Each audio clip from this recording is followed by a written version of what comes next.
Everybody, and welcome back to the channel. My name is Hack, and in this video, we're talking more about Amazon's new MMORPG, New World, and specifically, we'll be looking at the best armor and weapons you can get for your character right at the start of the game, and then an extremely powerful gear set that you can get starting at level 15. This is going to make a huge difference for you in both PvP and PvE content, so let's jump right into the video.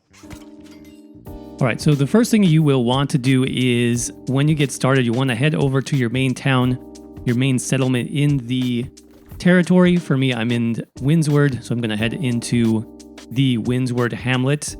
And you can do this after you've done sort of the basic quests on the beach. And the reason for that is every character starts with the same weapon. It's just the sword and shield, which you might necessarily not want that. You might want something else to be your main build to start the game with. You might want, an axe or a warhammer, or you might want magical weapons, a bow, a musket, whatever.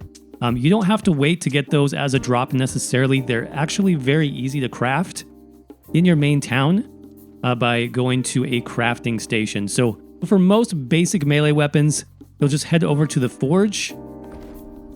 And you can see all of those are available there to craft, and you don't need any weaponsmithing skill. You can do this at skill level 0. All you'll need is the basic components, so like iron ingots, some timber, and some leather pieces, and you'll be able to craft these fairly easily. So if I did want, let's say, to start the game off with a rapier, I could go ahead and do that. And the nice thing about crafting your first main weapon is you will get some bonuses oftentimes. It is a little bit random what stats you get here, but it's definitely better than the basic common quality gear that you'll be getting from enemy drops out in the world. The forge can also be used for crafting heavy armor as well. If you're interested in crafting medium or light pieces, basically the cloth armor or the leather armor pieces, you'll want to go to the outfitting station. Looks like this on the map. And again, you don't need any skill in these skill lines. You just need the appropriate materials. For the ranged weapons, you can come over here to the workshop in town. That's what this is. Workshops are where you can craft tools, ammo, and then your ranged weapons, so the musket or the bow. This uses engineering skill, but again, you need 0 engineering skill to start with, so it's pretty easy. And for those magical weapons, you just want to head over to the arcane repository. That's where we'll have things like the life staff, fire staff, ice gauntlet, and you'll be able to craft those here as well. So that's where we can get our basic weapons. This will be great starting at about level 3 or 4 all the way up to level 15. Craft the main weapons that you want to use for your build. Then if you have any gaps as far as your armor pieces, you can go ahead and craft those as well. Now, what can you do after you get to level 15? That's where you start getting some really strong options from faction vendors. Now, your faction is what you're going to select around level 8 when you start the game. Basically, you choose the Marauders, the Covenant, or the Syndicate. They have their own faction quests, which are repeatable and you can earn tokens from. And the nice thing about this is when you earn those tokens from those faction quests, you can actually purchase some very powerful faction gear. There's different tiers of this, different levels basically. So the first is Adept, and all of these are going to be at level 15. So you have to be at level 15 to use these. But you can see the quality of these items is much, much better. For weapons, we'll have gear scores in the high 200s with some nice bonuses. We'll also have gem sockets for most of these. I think, every single one of these has gem sockets. So you'll be able to slot gems for additional buffs on these weapons. The armor pieces are very good as well. You usually have 2 buffs on these, like this one has strength and constitution plus the extra gem socket, and you can select these in light, medium, and heavy. Here's the light chest, here's the medium chest, and then the heavy chest. There's lots of other great things you can purchase here at the faction vendor, the Minor Rune of Holding. This lets you craft bags for more storage on your character. You can purchase ammo if you want as well. There's potions and a few other things, but I would definitely save my tokens for the weapons and armor. This is by far the best quality items you can get early on in the game.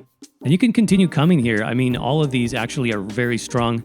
If you go to the next tier, for Syndicate, this is called Scrivener. This is unlocked at level 25. You can see not only do we have stats and gem sockets, now we have traits as well on the level 25 faction gear, so that is great. Chronicler, this is going to be level 40. Kabbalist is going to move it up in quality, so purple quality and level 49. And then Alchemist will get us all the way up to level 60. So how do you earn those faction tokens? Well, it's really simple. You have two types of basic quests. You have PvE repeatable quests. These are in the top row. And then you have PvP repeatable quests.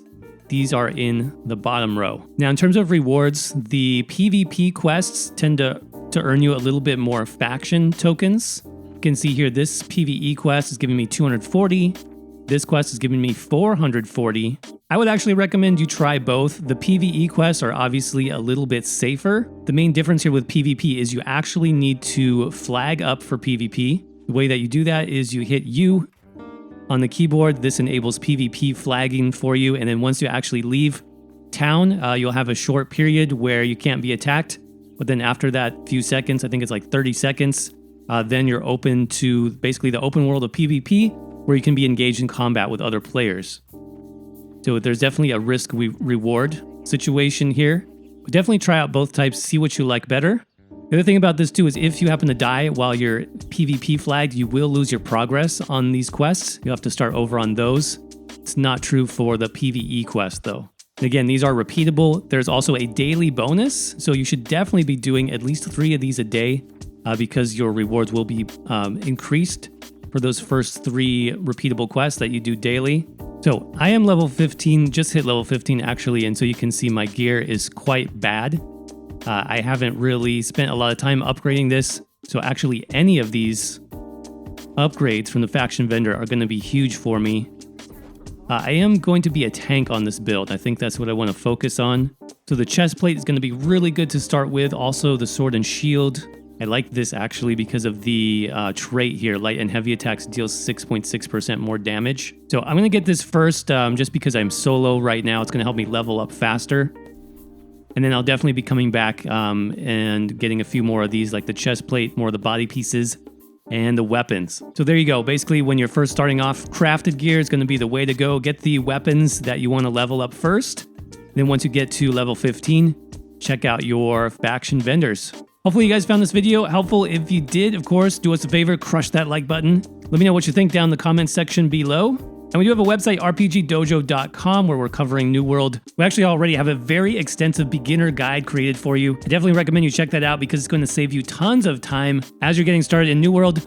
Link for that will be down in the description and the pinned comment. As always, thank you all so much for watching, and we'll see you around in the next video.